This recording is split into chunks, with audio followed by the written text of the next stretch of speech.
لا أستطيع أن أضع النظامين على نفس المستوى من المسؤولية. لماذا؟ أعيد لأن السيادة مفقودة، سيادة القرار مفقودة لدى طرف. الأستاذ طرف تقصد الطرف المغربي طبعا حضرت لي.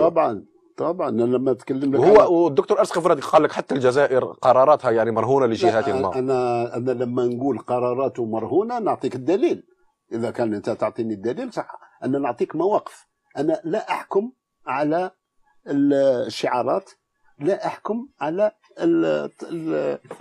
الرسائل، أنا أحكم على المواقف نتاع نظام المخزن من قبل الحرب العالمية الثانية إلى يومنا هذا مسايرة ومطبقة ومتطابقة مع استراتيجيات الهيمنة الاستعمارية والإمبريالية الغربية والصهيوني.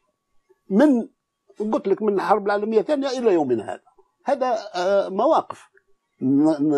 نحب نعاود ونذكروا حضرتك وكأنك تقول بأن يعني لا ما عندناش الآمال في إعادة هذه اللحمة يعني ما بين الجزائر والمغرب، يعني اللي كونداني على حسب الله يرحم بومدين رحمه الله. الله يرحم بومدين، الله يرحم بومدين.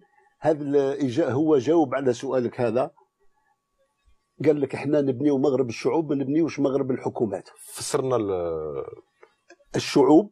والاستاذ يتكلم لك باللي لو المواطن في هذا النطاق هذا الجغرافي، المواطن عنده يقوم بكامل واجباته وعنده كامل حقوقه، هو يعرف المصلحه نتاعو، هو اللي يقدر يديرها.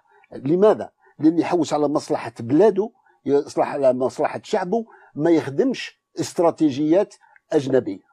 هذا الحل. وهذا قلت لك بومدين الله يرحمه يعني يتكلم عن الديمقراطيه. طبعا يعني المواطنه يعني الديمقراطيه، المواطنه هي الديمقراطيه. المواطنه هي القاعده تاع الديمقراطيه. حضرة اللواء تقصد لا ديمقراطيه بدون مواطنه. تقصد حضرة اللواء لابد من تغيير النظام السياسي القائم في المغرب؟ يعني ان هذه قضيه الشعب المغربي هو اللي يقوم بها. انا لا اتكلم على ماذا يجب أن يفعل. أنا في إيحاء يعني لا أنا لا أوحي، أنا راني نحط أصبعي على مواقف هذا النظام.